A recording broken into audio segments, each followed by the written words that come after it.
आत्मा त्वं गिरिजामतिः सहचराः प्राणाः शरीरं गृहं पूजा ते विषयोपभोगरचना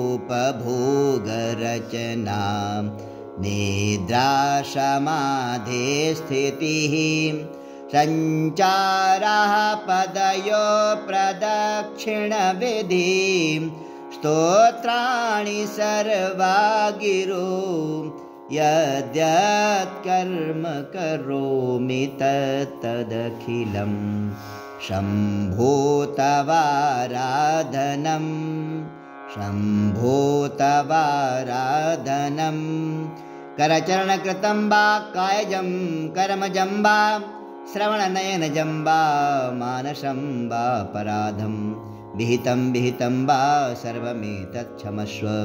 जय जय करुणाब्धे श्रीमहादेव शम्भो श्रीमहादेव शम्भो।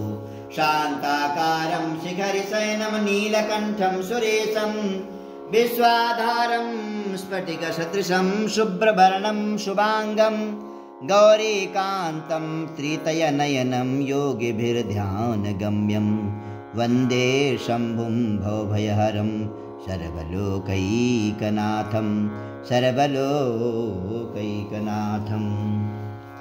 आवाहनं न जानामि विसर्जनं पूजां चैव न जानामि क्षमस्व परमेश्वर।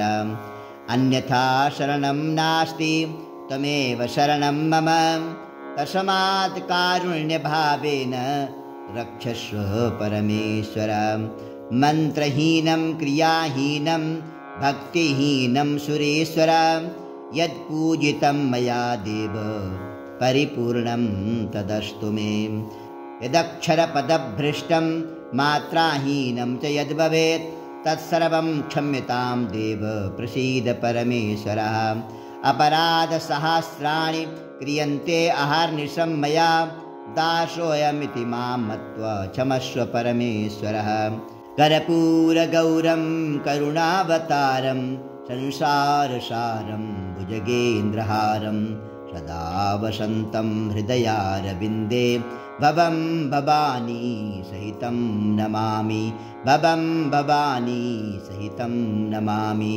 त्वमेव माता च पिता त्वमेव त्वमेव बन्धुश्च सखा त्वमेव त्वमेव विद्या द्रविडं त्वमेव त्वमेव सर्वं मम देवदेव। शान्तं पद्मासनस्थं शशिधरमुकुटं पञ्चवक्त्रं त्रिनेत्रं शूलं वज्रं च खड्गं परशुमवयदं दक्षिणाङ्गे वहन्तं नागं पाशं च घण्टा डमरुकसहितं चाङ्कुशं वामभागे नानालङ्कारयुक्तं स्फटिकमणिनिभं पार्वतीशं नमामि पार्वतीशं नमामि।